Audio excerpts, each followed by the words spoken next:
শেখ হাসিনা সরকারের পতনের দিন পুলিশ এবং এপিবিএনের পোশাক পরিহিত বেশ কয়েকজন সদস্যকে তড়িঘড়ি করে বিমানবন্দরে ঢুকতে দেখা যায়। এমনকি বিমানবন্দরের রানওয়েতেও তাদেরকে দৌড়াতে দেখা যায়। অভিযোগ ওঠে তারা ভিনদেশি নাগরিক এবং বিমানে করে দেশ ছাড়ার জন্য তারা তড়িঘড়ি করেছেন। এরই মাঝে আন্তর্জাতিক অপরাধ ট্রাইব্যুনালের চিফ প্রসিকিউটর মোহাম্মদ তাজুল ইসলাম এবং অন্তর্বর্তী সরকারের নৌ পরিবহন, বস্ত্র ও পাট উপদেষ্টা ব্রিগেডিয়ার জেনারেল অবসরপ্রাপ্ত এম সাখাওয়াত হোসেন ঘটনার সত্যতার ইঙ্গিত দিয়েছেন। প্রশ্ন হল, আন্দোলন দমাতে সত্যিই কি ভিনদেশি নাগরিক এনেছিলেন শেখ হাসিনা? গত 5ই আগস্ট শেখ হাসিনা সরকারের পতনের পরপরই সামাজিক যোগাযোগ মাধ্যমে বেশ কিছু ভিডিও ছড়িয়ে পড়ে।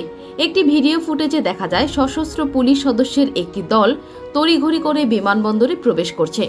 বিমানবন্দরের বাইরের অংশ ও আশেপাশে তাদের উপস্থিতি ও দ্রুত পদক্ষেপ নেওয়ার এই দৃশ্য সামাজিক যোগাযোগ মাধ্যমে ছড়িয়ে পড়লে তুমুল আলোচনা শুরু হয়। বিভিন্ন সামাজিক যোগাযোগ মাধ্যমে ব্যবহারকারীরা প্রশ্ন তোলেন, এসব পুলিশ সদস্য কি বাংলাদেশি নাকি ভিনদেশি?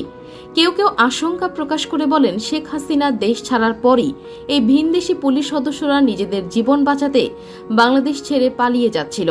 আবার কেউ কেউ বলছেন, এই পুলিশ সদস্যরা তাদের নিয়মিত দায়িত্ব পালন এবং বিমানবন্দর দিয়ে এমপি মন্ত্রীদের পালিয়ে যাওয়া রুখে দিতে এভাবে বিমানবন্দরে প্রবেশ করেছিল। এই ঘটনার সত্যতা এখনো পুরোপুরি নিশ্চিত করা না গেলেও ঘটনার পর থেকেই জনগণের মাঝে নানা গুজব ছড়াতে থাকে। একই দিন রাতে রাজারবাগ পুলিশ লাইন সহ রাজধানীর বিভিন্ন স্থানে গোলার শব্দ শোনা যায়, যা পরিস্থিতিকে আরও উত্তপ্ত করে তোলে। একটি ভিডিওতে দেখা যায় পুলিশের পোশাক পরিহিত একটি বহর গোলা ছুড়তে ছুড়তে সামনের দিকে এগিয়ে যাচ্ছে। এসব ভিডিও সামাজিক যোগাযোগ মাধ্যমে ভাইরাল হলে আলোচনার কেন্দ্রবিন্দুতে চলে আসে। এরই মাঝে আন্তর্জাতিক অপরাধ ট্রাইব্যুনালের চিফ প্রসিকিউটর মোহাম্মদ তাজুল ইসলাম জানিয়েছেন, ছাত্র জনতার আন্দোলন দমাতে পুলিশের পোশাকে অন্য দেশের নাগরিকদের উপস্থিতির প্রাথমিক প্রমাণ মিলেছে। সম্প্রতি রাজধানীর জাতীয় অর্থোপেডিক হাসপাতাল এবং পুনর্বাসন প্রতিষ্ঠান নিটোরে চিকিৎসাধীনদের দেখতে এসে তিনি এসব কথা বলেন।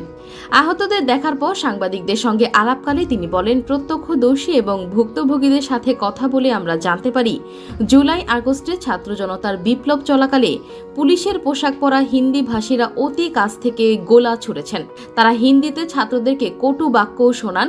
তাদের আক্রমণে ছিল অসম্ভব নিষ্ঠুরতা। এমন চাঞ্চল্যকর তথ্য পেয়েছে আন্তর্জাতিক অপরাধ ট্রাইব্যুনালের প্রসিকিউশন এবং তদন্ত সংস্থার টিম।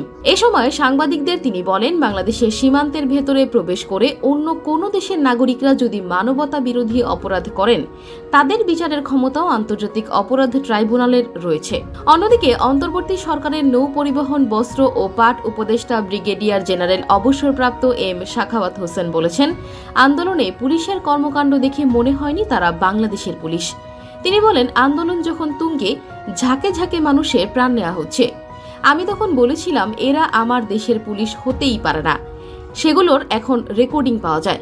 আপনারা একবার ভাবুন, এমন করে নিজের দেশের মানুষের প্রাণকে সেই দেশের পুলিশ নিতে পারে? তিনি আরো বলেন, আন্দোলনে 7.62 ব্যবহারের প্রমাণ পাওয়া গেছে। আমি আগেই বলেছিলাম, আন্দোলনে পুলিশের হাতে এমন হাতিয়ার থাকার কথা নয়। তৎকালীন সরকারের কর্মকর্তাদেরকে আমি বলেছিলাম, পুলিশের হাতে কিভাবে এমন হাতিয়ার গেল, এ ব্যাপারটিকে খতিয়ে দেখতে হবে। আমরা ভিডিওতে দেখেছিলাম লুঙ্গি কিংবা গেঞ্জি পরে তারা 7.62 ব্যবহার করছে। এরা কারা? পুলিশের পোশাকে থাকা ভিনদেশি নাগরিকদের বিষয়ে বর্তমানে তদন্ত চলছে। আইনগত প্রক্রিয়া অনুযায়ী প্রয়োজনীয় ব্যবস্থা নেওয়া হবে বলেও জানিয়েছেন সংশ্লিষ্ট কর্তৃপক্ষ। ঘটনার সুষ্ঠু তদন্ত করে দ্রুততম সময়ে সত্য উদ্ঘাটন করা উচিত হবে বলেই বিশ্লেষকরা মনে করছেন।